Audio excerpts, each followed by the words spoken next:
Welcome to Flesh and Pod, a flesh and blood podcast, breaking down weekly news and notes from the tournament scene, community drama, game strategy, and more.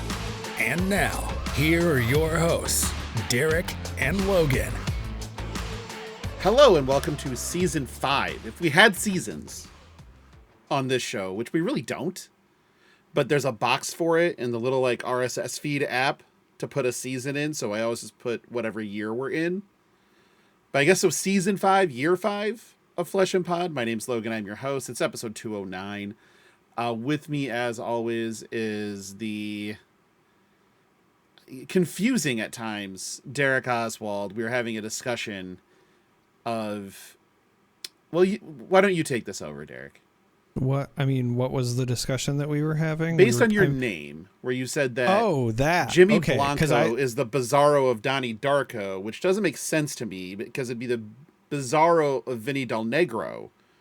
Well, no, that's only if NBA you're just basketball player. Okay, so all right, because we had several conversations before we started recording, and I was like, "Man, are we going into wrestling that fast?" But no, you're talking about this one. So, in our show notes, let me set the backstory here. In our show notes, there is a line that we will get to later, but it says cryptic Jimmy Blanco tweet indicating blah blah blah.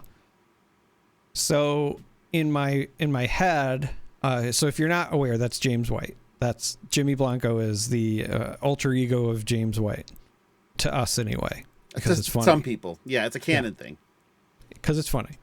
So I heard Jimmy Blanco and I was like, I don't know why, it reminded me of Donnie Darko, and then I started mentally giggling at James White having his own messed up rabbit that he's talking to.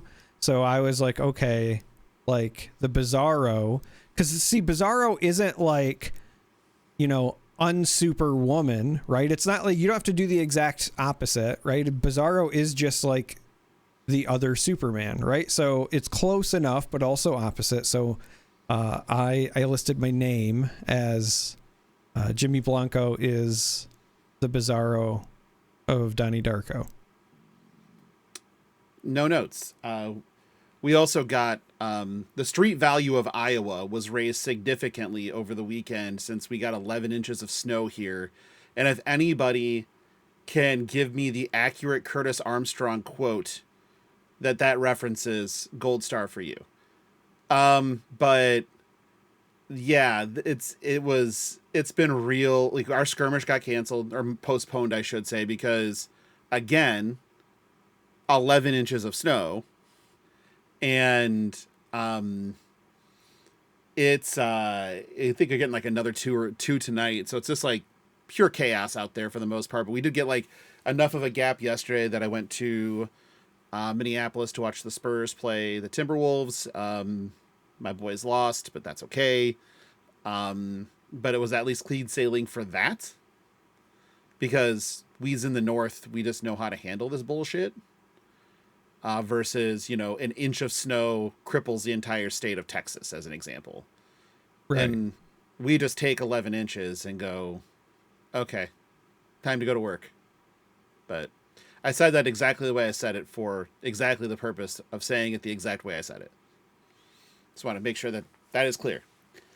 Man, there wasn't a lot this week in the realm of Flesh and Blood. Reminder that not this coming weekend, but the weekend after will be the 24-hour live stream. So next week I will have a full rundown of all the things that are available as far as raffle prizes go, and we'll be donating to some charities that I will also announce next week and kind of go over what all those mean and who we're supporting through this effort. But a just preliminary thank you to everybody that's been involved so far and will be involved. But yeah, so we'll have some things going on. We'll do a lot of talking, a lot of bullshitting. I guarantee you there'll be actual gameplay on our YouTube channel for the second time ever. The first time being German Nationals. So, yeah, it'll be interesting. Yeah, there was one calling this weekend. It was in Valencia. It was won by Paul Van Giesel on Gravy on one of the craziest matches I've seen in a long time, where This kind of had it all. Honestly, when it came down to it, playing against the Dash IO, and I was able to stuff multiple turns with just having the defense reacts at the right time, and then on the last possible setup for the Dash IO to push through that last damage and finally have a second max V turn. The Paul Van Giesel ripped the loot the hold off the top off and was able to make it so that the Dash IO player had to block from hand or discard. So that made it so the max V turn wasn't going to happen. So super well played, a pleasure to watch, and coverage was great, as per always. But your top 8 in this one was a little bit weirder. There were 3 Gravy Bones, 2 Arachne Marionettes, 2 Acilios, and a Dash IO. So 0 Earth Heroes, and now 0 Ninjas. Yeah. This one was a little bit weird to me when I saw the bracket. The Gravies doesn't necessarily surprise me.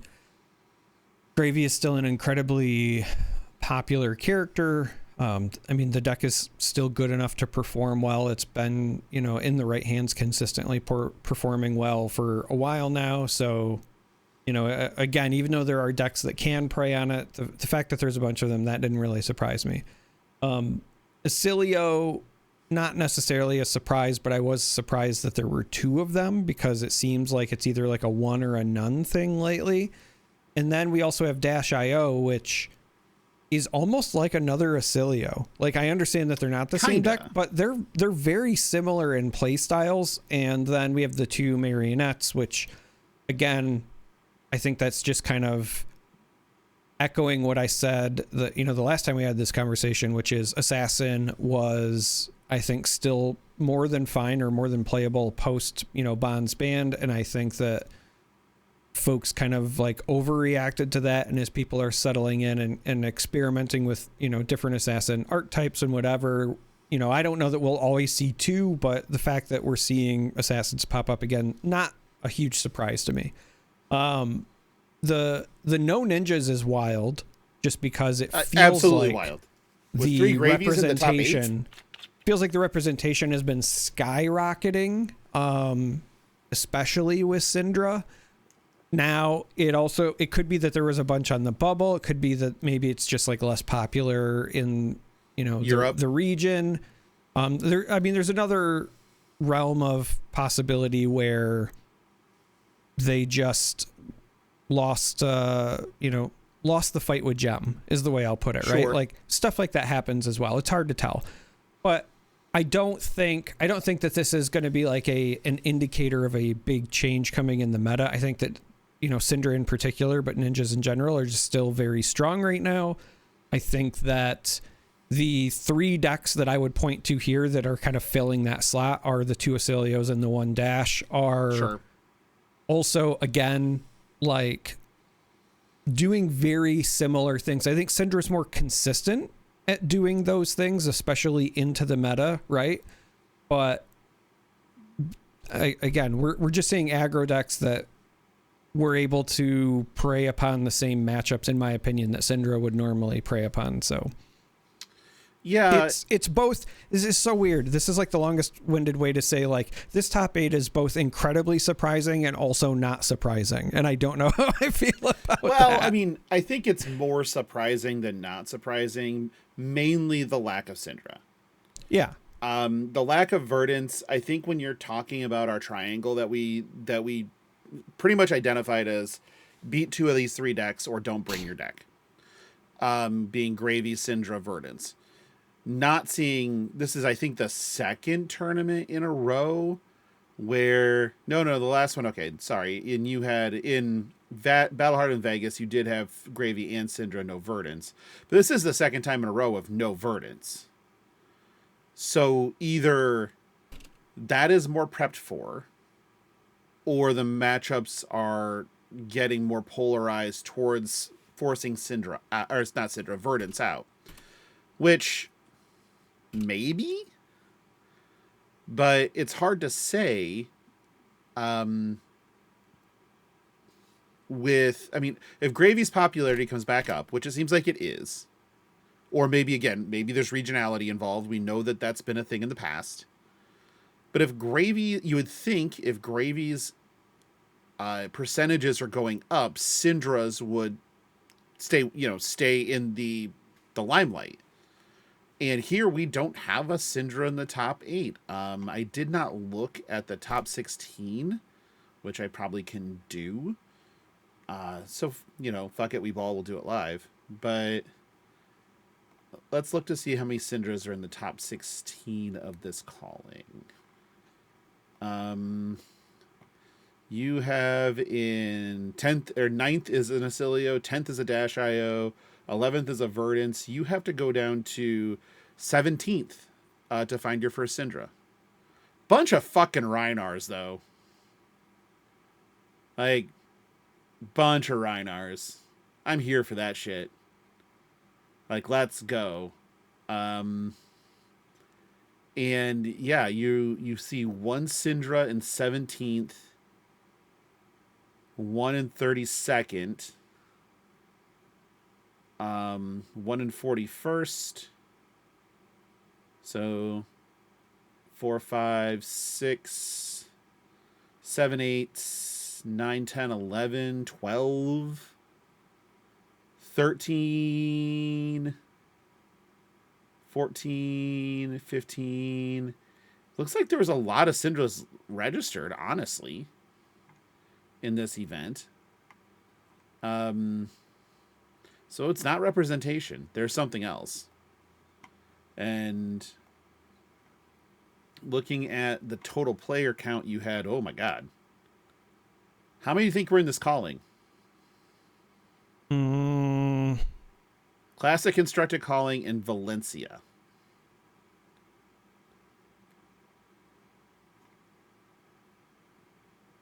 Three or 400, maybe?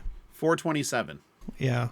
Didn't feel like it would be as big as a normal one. And the other thing is, like, it's kind of like approaching the holiday season. And yeah. But 427 in Spain, I think is pretty good. Oh, yeah. I mean, I know that we've seen callings with significantly higher numbers recently, but I was just trying to take into account, like, it's not Central Europe. It is starting to hit the holiday season. Most Europeans actually have the pleasure of being able to take extended holidays, so that might also factor in if they already had plans. Oh, for sure. Et cetera. So, but I guess,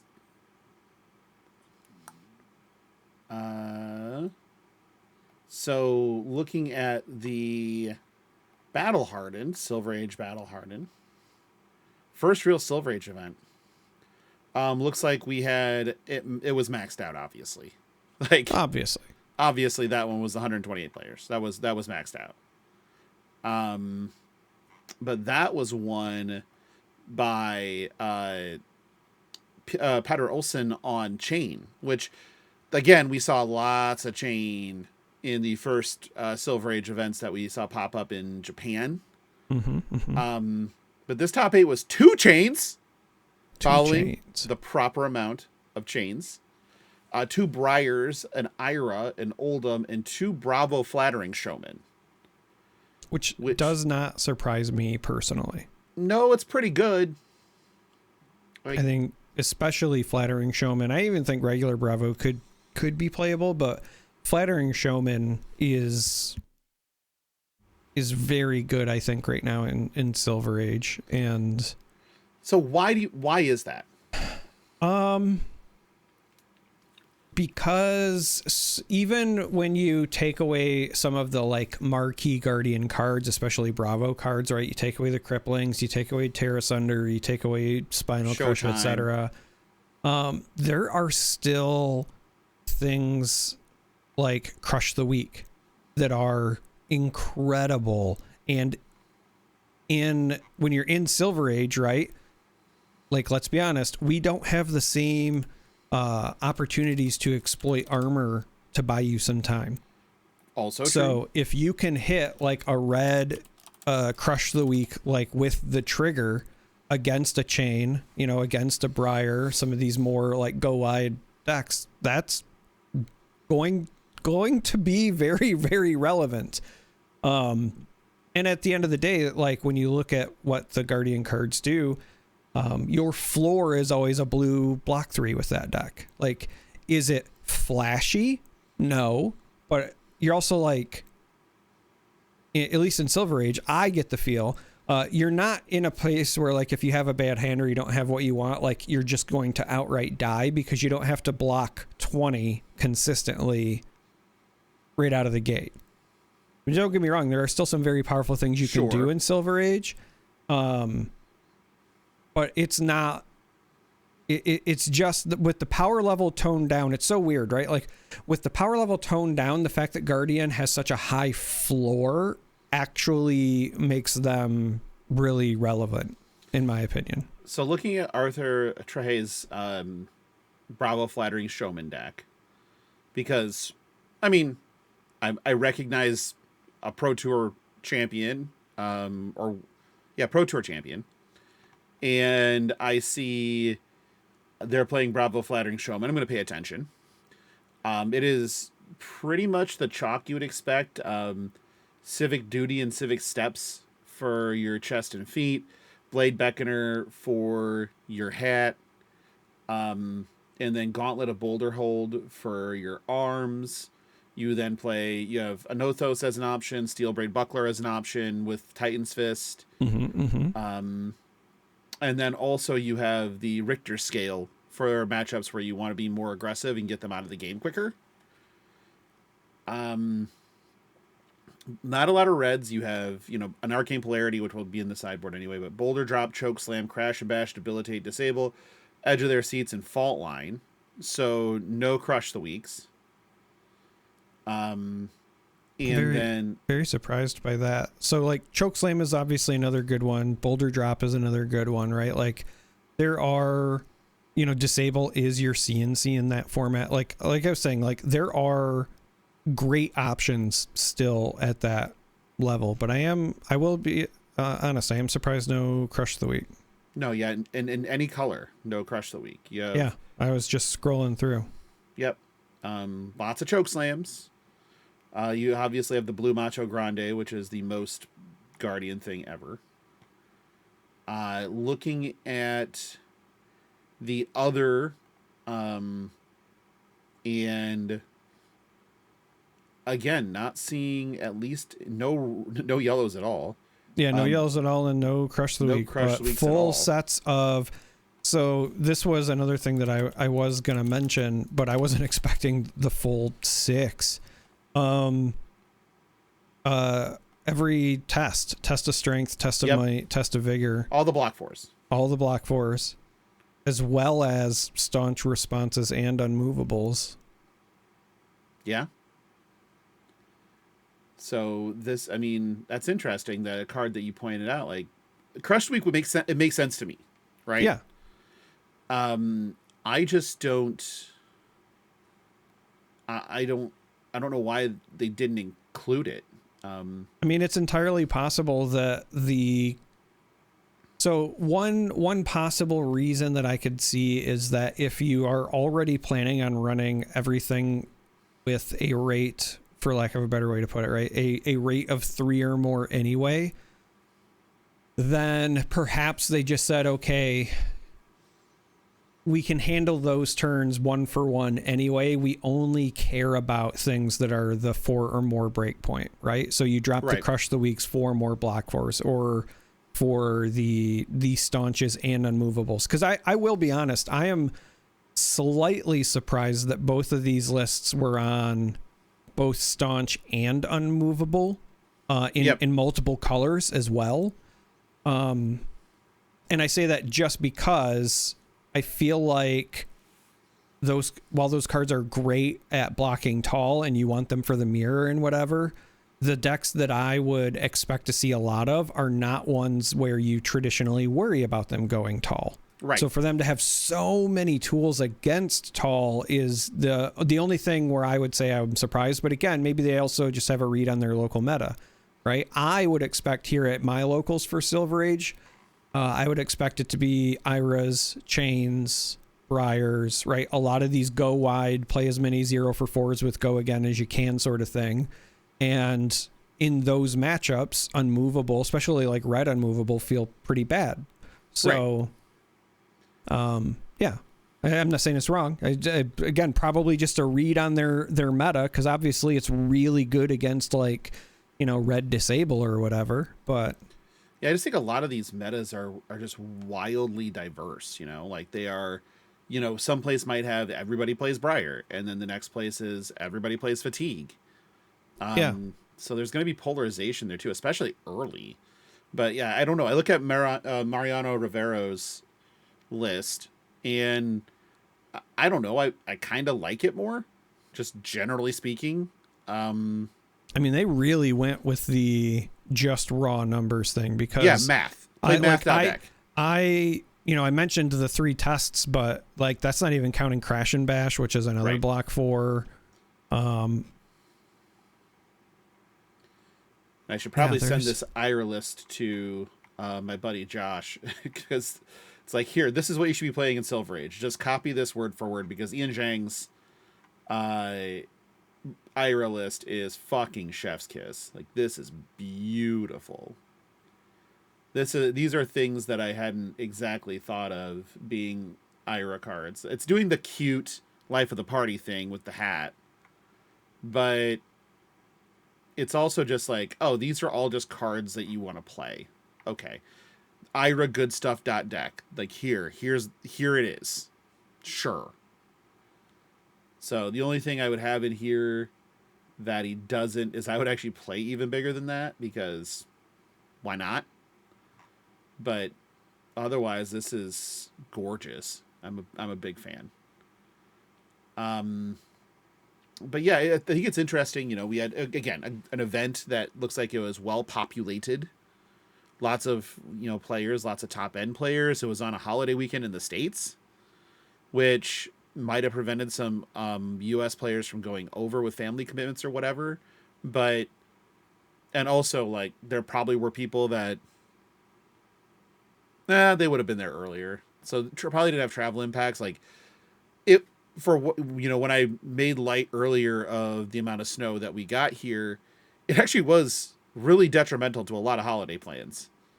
At one point in time, a plane that was landing in Des Moines slid off the runway. So they had to shut the airport down for a while. Minneapolis, Chicago, Omaha all had some level of tomfuckery that was affecting flights. So yeah, it was actually a pain in the ass, but I don't think that would have impacted too much travel there. So mostly the holidays. There's no reason for me to think that couldn't have easily been a 600 or 700 person calling if it's in May, right, as an example. So that's a good showing, honestly. And again, coverage was on point. I love listening to Carlotta, so there was that too. But overall, I think that this is a good instruction on regional bias in the metagame and how you can't ever overreact to results, which leads us to James White, aka Jimmy Blanco, on Twitter replied to a comment about wanting to see bans or unbans in the December 15th announcement to shake up Classic Constructed a bit, since it'll be somewhat stale going into RTN season and a calling in Columbus. And his response to that comment, or that tweet or whatever, was just simply this. So I understand the thought here, and I know part of this thought process is that Syndra is a very powerful deck, that has never been touched with any sort of bans or restriction. Like, it has always been exactly as powerful as it was the day before. That being said, some of that was during the time of Aurora, where Aurora was the better option in most cases. So what kind of, reading that tweet, do you think that we are more likely to have cards come off, cards go on, or both? Probably both. Okay. So if you were going to make changes, would you, A, and B, what would those changes be and why?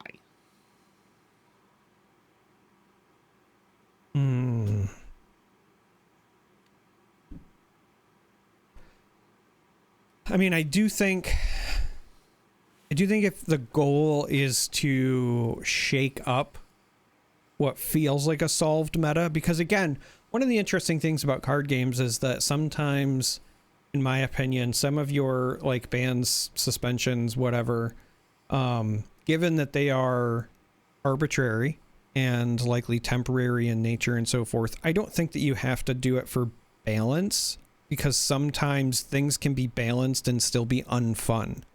And the whole point is like for fun.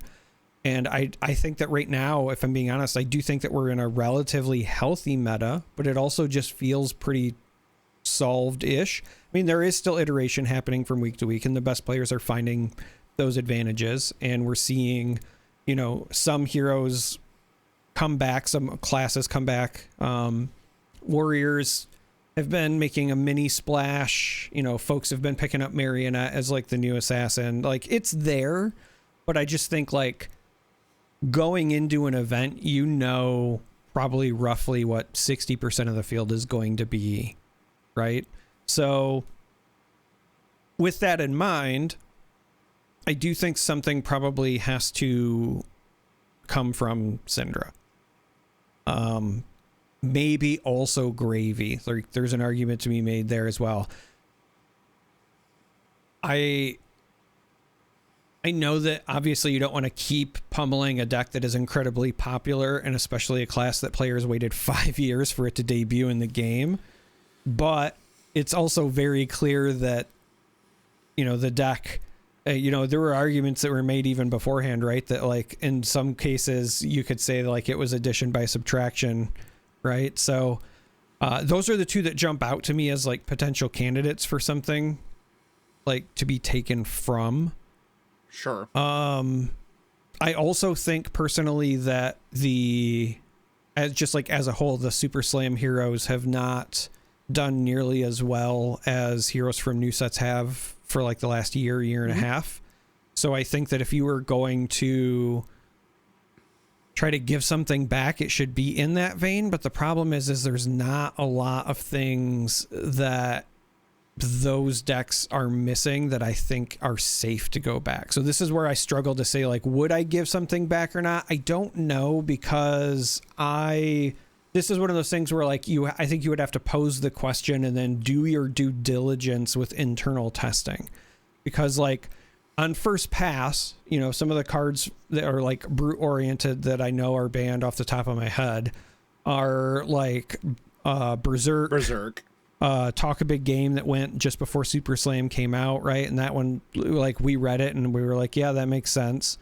And then that's it. Now, again, I'm not a diehard brute player, so there might be more there, but like those are the only two that jump to my brain, and I'm like, I don't know if it's safe to give those back, right? Well, it could be another dirge scenario where you do it for like the right reasons, even though Let's do the exercise. Let's just do the exercise. Okay.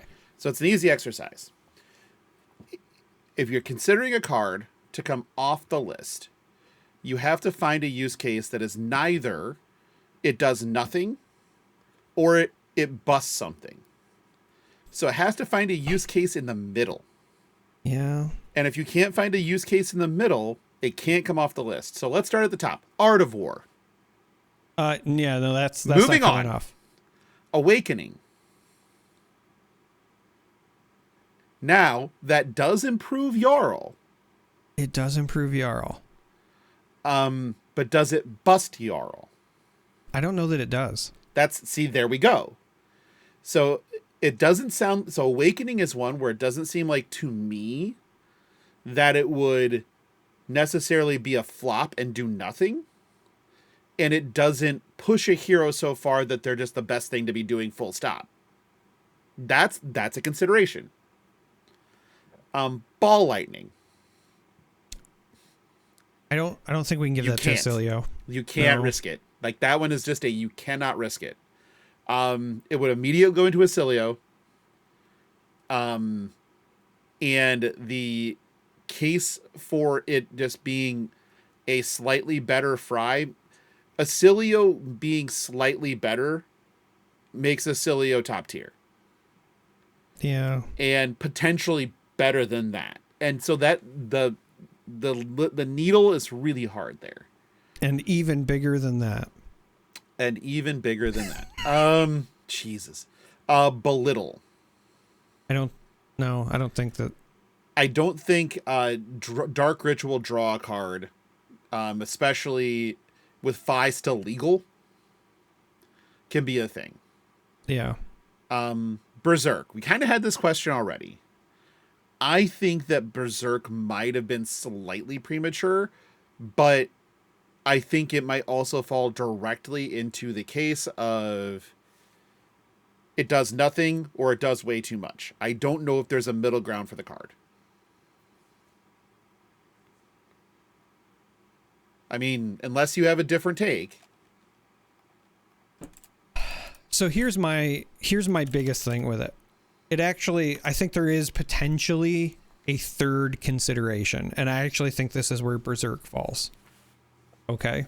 Sure. We got a signal from the developers, right? A directive, if you will, during the book burning, where there were certain things that they did not want you to, fundamentally do to alter what felt like core Flesh and Blood. Sure. Right? More cards. Like, granted, there are still ways to do it, but we were pretty consistently seeing like 6 and 7 card hands at one point in the history of this game. Berserk. Now, I understand that it's not like you have 7 cards in your hand, but this idea of like you're expending a card as a resource and that you discard it, but then you're replacing it. So when you think about like the resource of a card, Berserk very easily enables game states that the book burning, if you will, meant to get rid of. So I would argue that Berserk is the Book of Brute, and that if they brought that back and didn't revisit some of the books, it would feel weird to me. Sure. Bloodsheath Skeleton. No. Moving on. No. No. Moving on. Nope. Nope. With Florian. Nope. Nope. Bonds of Agony. Yes. Now. No. That's a no for me, dog. Like, I just can't see that being a good idea. Like, okay, fine. Bonds of Ancestry, yellow and blue. Maybe yellow. I can see an argument for one of them to bubble Katsu up a little bit and make maybe Ira, but I'm not sure that the juice is worth the squeeze either direction. Right. Well, and then it's funny. Ira is the reason that I would say no, because I think it would be fine with Katsu, but sure. I would have to dedicate some testing to having an actual opinion on the Ira side of the equation. Sure. We will not be talking about cash-in. Yeah, well, to me, that falls into the book thing, right? And that's also... Same thing. Yep. I would love it back. Absolutely love it back. That's a no. Yeah. Although, would cash-in... how does it word it exactly?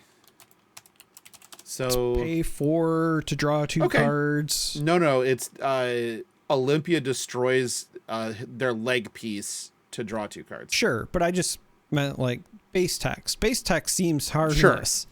Yeah. Honestly, here's my hot take. I am with you. I am fully anti-errata, so don't jump down my throat when I say this. But if there was ever an errata that I would want, it would be Olympia specialization. An Olympia specialization. Yeah, okay. I actually would not be mad at that. Count your blessings. Moving on. Crown of Seeds. I don't think you can give that to Florian and Verdance. Like, I just don't think you can do it. Yeah, especially Verdance, if I'm being entirely honest. Like, I think that would be enough to push her. Yeah. Drone of Brutality is a permanent. It should never come out of retirement. Not because it's ever going to be too good necessarily, but it breaks a fundamental of the game so cleanly that the risk is way too great. More people just need to run 8. Like Gravekeepings or... Yeah, Gravekeepings, or even better, cards that say when they hit your opponent, you banish stuff. I'm about to say that's... Oh, you mean just play Assassin. I'm about to say Gravekeeping doesn't handle drones, so... Yeah. Duskblade, I nope. Pretty sure you can't. Yeah, no, I don't. Golden Tipples are weird. I think that if you want to have the Golden Tipple argument, you have to be willing to take other cards away to bring Tipples back. I was going to say, I don't think Tipples by themselves are problematic. I just think that, much like you were saying, you have to take something else if you want to do that. Yep. High Octane. I mean... That kind of falls into the book conversation again, but it breaks the game. And I don't think it can exist with Dash.io legal. Yeah. Just personal opinion. Orion of Mystic Tenets, it wouldn't matter if you unbanned it. It doesn't fucking do anything. There are no Mystic Heroes to play it. Honestly, they should unban it on principle. Just cause? Just to say we did a thing? And then reban it. Yeah. When we get more Mystic Heroes. That'd be funny. Just to see who's paying attention. That's fair. Plume of Evergrowth, I think we already know that that's just not a good idea. Plunder Run. My gut says no still. So Plunder Run's text, I believe, is attack action. But it's any of your next ones. It doesn't have to be like correct. Yeah. The next one, right? So that was always the problem, was for decks that were naturally going wide with attack actions anyway, one of them's likely going to hit. And it makes your ones so threatening that they have to be blocked. Otherwise, they threaten a card draw. So, right. I still think it's too much. Yeah, my gut says no, but... Scepter of Pain. I might be okay with that one. I think that there is definitely room for Scepter to be okay. It re-enables Stack Florian. It makes it, I mean, I think that I don't think it fits into either extreme, but willing to be wrong. Stubby Hammers is just a no. That's... Although I will say the power level on that has come down a little bit with the book burnings, right? Like... Right. But like, Phi is legal. Sure. And that's a lot of damage. It is a lot of damage, especially every game. Talk a big game is a weird one because we just don't know. Yeah. Is that just going to be like the fatigue Pleiades list becomes real? If Talk a Big Game exists, or does Tough Nut become too good? Like, what is it about Talk a Big Game that scares us? So I think it might be Liath. Could be. Because if you, it could be Liath, or it also could be RKO. It's one of those two, in my opinion. I think it's the new brutes that are the problem, and I think it's because of the way that they both interact with cards, where they essentially are starting with a smaller base, and then you make up for it with buffs. And so the idea is, if you talk a big game and then you send one of the huge RKO attacks that come in for like 11 or whatever, even if you're conservative, and you say like 4, like then next turn you're just rolling into another massive turn, right? And so I feel like that is it, but I'm also with you in the, like, we just don't know. Now, again, I trust the dev team. If they say it's a problem, then I believe it, but they didn't want another Zephyr Needle situation, which, by the way, the last cards are Tome, Zephyr Needle. We don't have to have any conversations about those. Right. So if we kind of walk back through the list again, the only things that even have a potential use case are Talk a Big Game, just to see, Awakening, and one of the bonds without making other changes, banning other cards around things. Right. So like maybe Tipple, but then you have to look at some other cards. Right. If you want to go that route. Yeah. I mean, so there isn't a ton that looks like it could come off. The LL board at current play is, let me look. Your Living Legend leaderboard at present is, it should be Kano at top. Please go away. At 992. Then KO Armed and Dangerous at 841. Florian at 828. Fi at 809. Fi has basically been right there forever. I don't think anything changes if Kano leaves. When KO goes, I feel like you could look at Berserk again. Because part of the problem with Berserk is that everything KO Armed and Dangerous has is a 6. So they would just continually draw cards. Right. And then Florian is the next one looking to come off, because of the half points, right? Syndra would be gone at this point if Syndra was at a 1x, because Syndra's at 665. So that is 1,330 Living Legend points as of right now that she has accumulated. Right. So she would be already gone. Gravy would be at 570. Verdance would be, I think Verdance would still be around, not by much. So yeah, like Syndra would just be gone. But that's interesting. And so next part of this question, is it time to think about a different format system, whether that be some form or fashion of rotation, which I hate, or the thing that I've been advocating for years, which is give me era-based formats?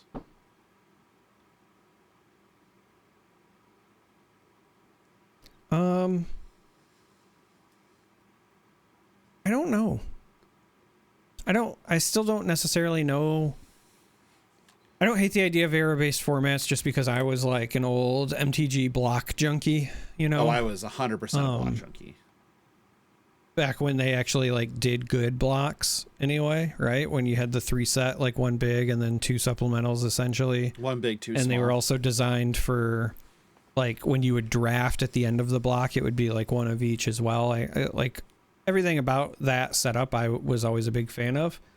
But so like I wouldn't mind something like that, but I don't know that I would say that we need it, just because this feels like a weird spot to be in as far as like what you would unban versus like, you know, what you would ban or whatever. At the end of the day, it's like I said, I don't necessarily think that we're in an unhealthy meta. I just think that we're in one that could be improved from a fun perspective. So, because my thought for blocks would be WTR to Everfest, Uprising to heavy hitters, and then it'd be what? Well, actually, be through bright lights, right? That was after heavy hitters. Let me look. Yeah. See, I don't know. So that's the other part. Like, I don't know that we could do era based. I would actually, personally, I would almost rather see something that was instead like talented versus untalented, or Sure. you create certain thematic pools, let's say. Okay. Sure. Or maybe, you know, it's Aria plus Draconic or something as like that. And the reason for that is just because like at the end of the day, I don't think that there's a whole lot that separates, you know, Welcome to Wraith from the heavy hitters style stuff from the Outsiders stuff, right? Like, no. I think those 3 could all just be fine or together Super Slam. mostly. Yeah. But I also think that, like, I want to live in the meta where your legal sets are Mistveil, Rosetta, Hunted, High Seas. Like, give me pure degeneracy. Because, like, basically it's the same as playing LL, right? Like, might as well. Yeah. But, or you know, do something. Talented, non-talented is great. I think that's interesting. I think that your a format where, you know, generics aren't legal. So I do think that there could be also an interesting format where you reassess it once a quarter, right? And what you could do is, for that 3-month period, there is a pool that is at like, so first of all, I just want to say all sets are legal still in this idea of mine, right? But you would just have a curated pool of these are the heroes that are legal for this format for this period. And maybe you do it based on theming, right? Or maybe you do it because these ones have like a certain special interaction. Or maybe you do one where it's, you know, an era-based thing. If you want to call like, you know, Q3 is the throwback quarter, and then that's when we hit old stuff or whatever. Or a different living legend points threshold, and say anything below 300 points. Sure, anything like that, right? So like the idea would be that it's for a short period, so you always get maybe the excitement of what you would get from like a rotation style thing, but also if you don't like it, I like the idea that it's long enough that you can enjoy it, but not so long that if you don't like or identify with any of the heroes in the pool, then you don't have to wait that long for something to potentially roll around. And I like the idea for the people who either never got to play certain heroes, or, you know, their favorite one did hit LL. Maybe they do get to come back as long as it's part of like the curated selection, right? Something like that, I do fully admit, would require a healthy amount of upkeep, right? Because you would have to have people actively choosing the pool, testing it, maybe even working out, you know, special bans for that. So like I understand that logistically what I am suggesting would be a big undertaking, but from a player, from a consumer standpoint, something like that I feel like would be very enjoyable to do. or hear me out, Silver Age 5-on-5 Survivor Series decks. Okay. You start with a deck, and the loser then switches over to another deck, but the previous deck stays in the ring. With no change in life total. So they get to shuffle their deck back up and redraw, but their life total stays the same. Mm-hmm, mm-hmm. And we Survivor Series till one standing. Okay. Let's just do that. And then we can also do at an event, right? Yeah. The Royal Rumble. Yeah. Put them all in the ring. See what happens. And then do it as people come out. You sign up for like 30 people. You randomize the entries. Randomize the slots. And then instead of it being time, it's like 3 turn cycles. New combatant enters the fray, whether you're they can attack whoever they want to. And then it's just UPF rules as people join. No That, such honestly, thing as... like as a fun side event, like that would be kind of a banger to do at like the side event of a calling or something. I want to cast that event.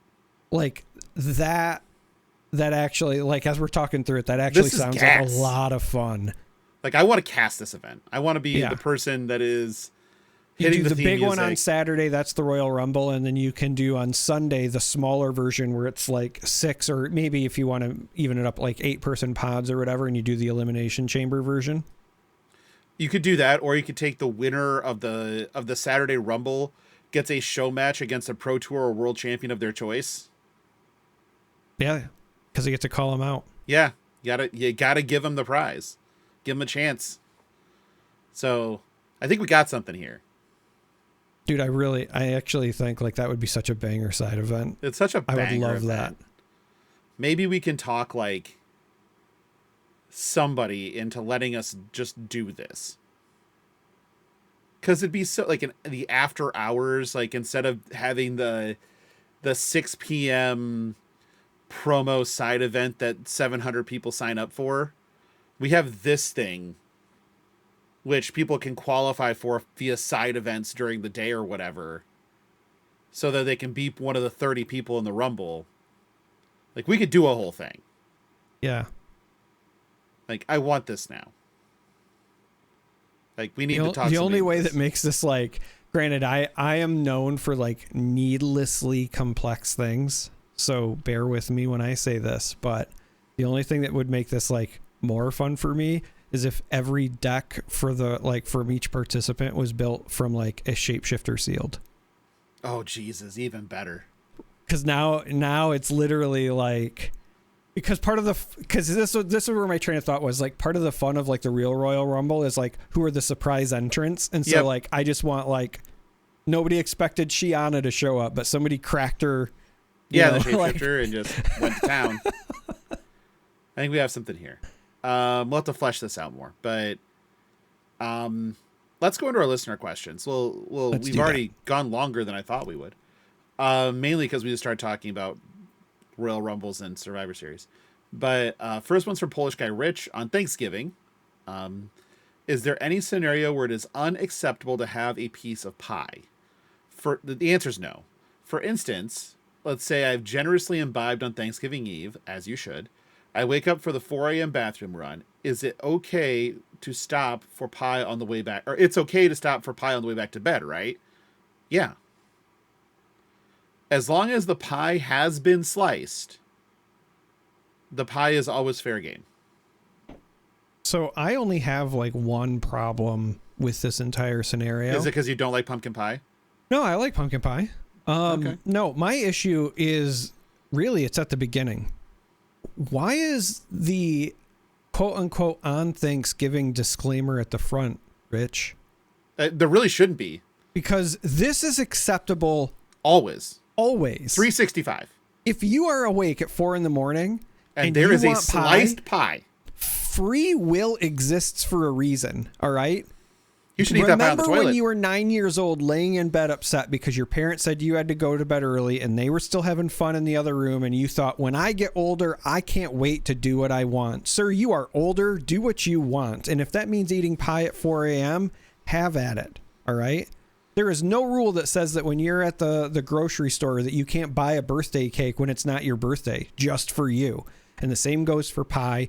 Any time of year, just do it. Pie is delightful. The rule is easy.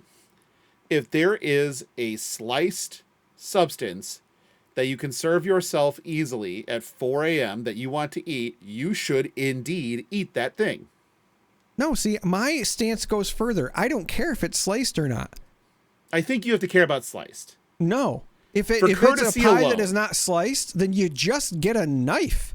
Like, I want to make sure that other people have an opportunity. Then they should have been up at 4 a.m.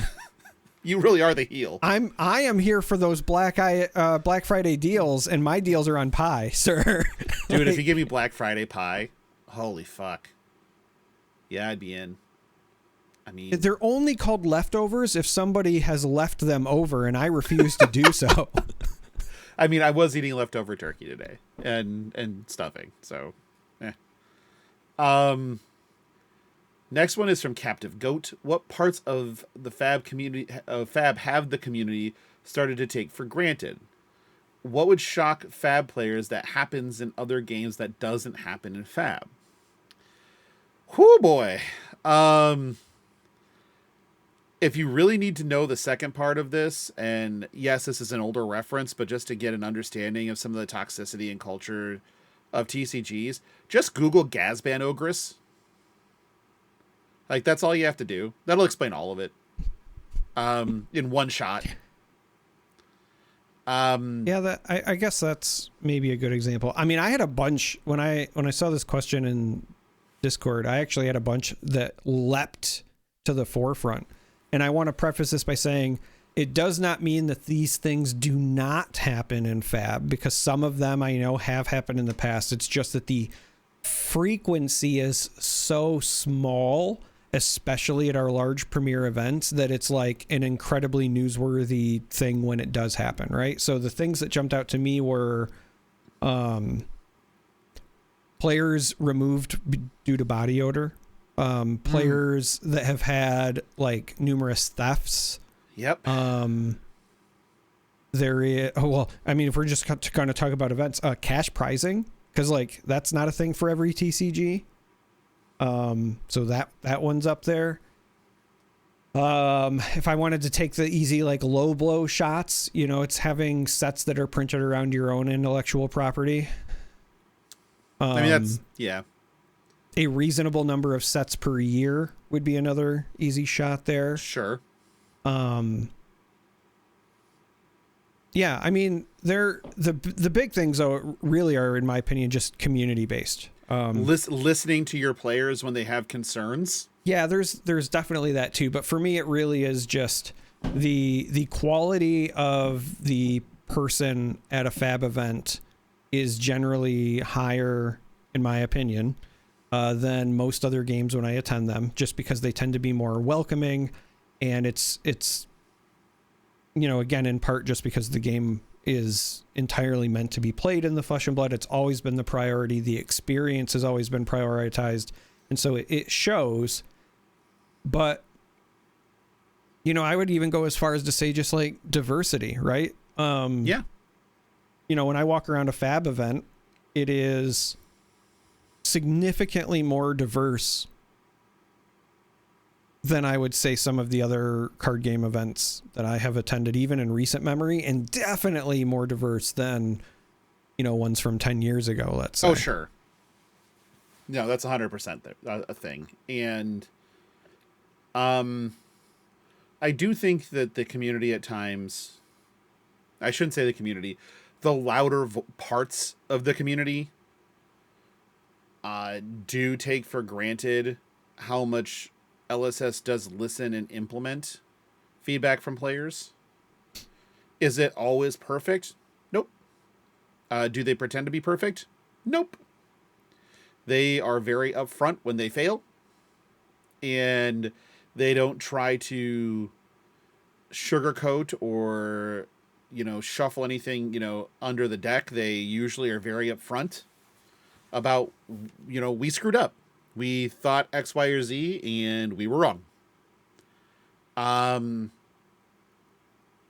that does not happen in other games.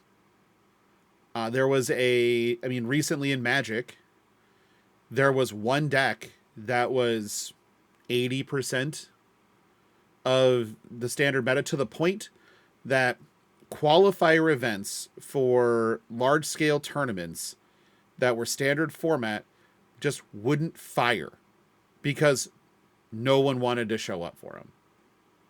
You could, but if the format was modern, then people show up. It was specifically standard because of how toxic it was. And the feedback to the players from the players was, hey, do something.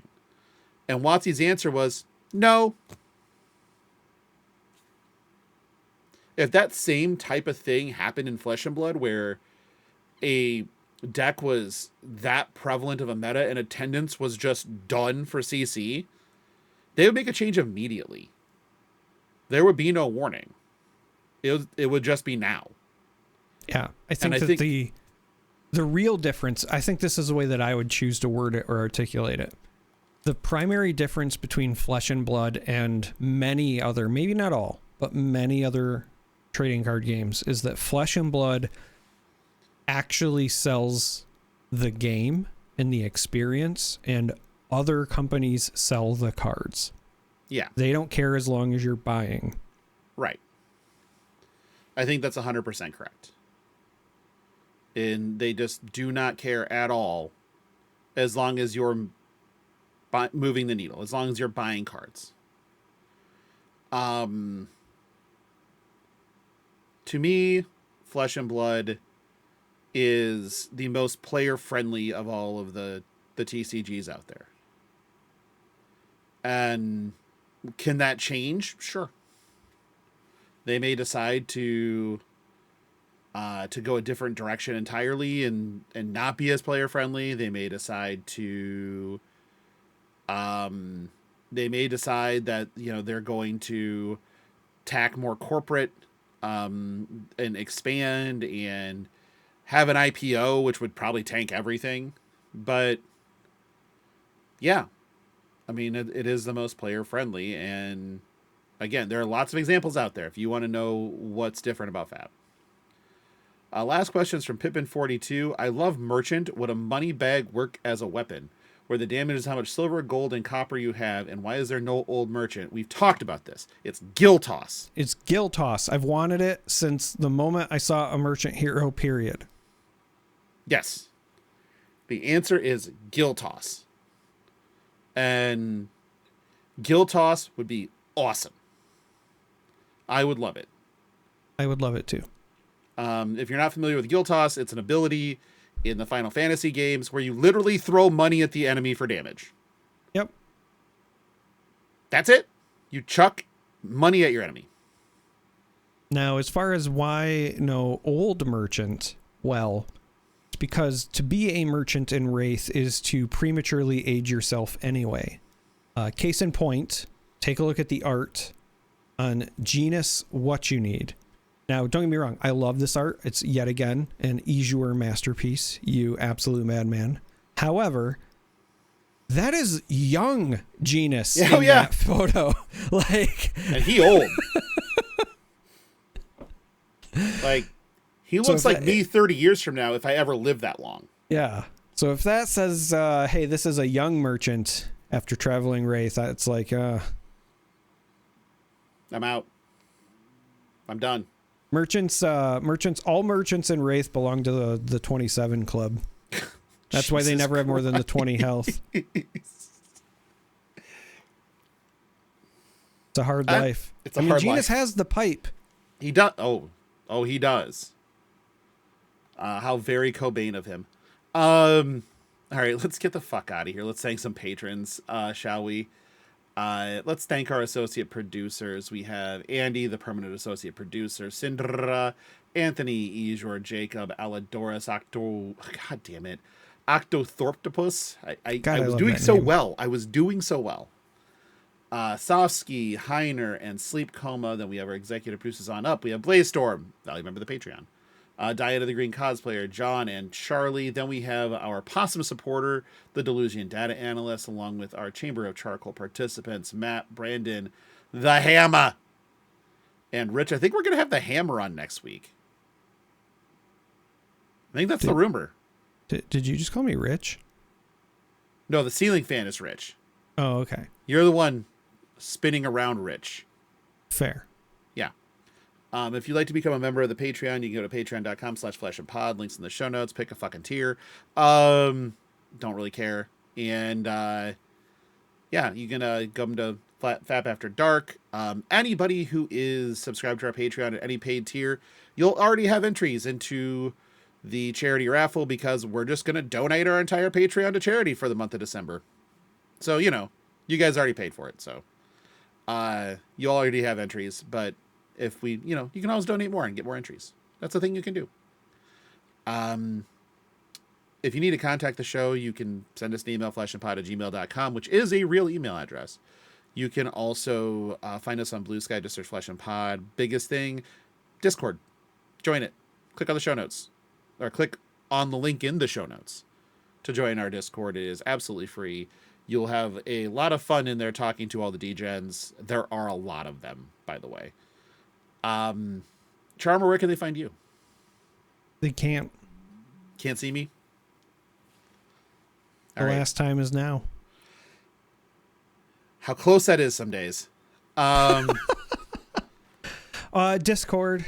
I'm at IMJORMAN. I love pictures of snow. You do. And links to purchase possums.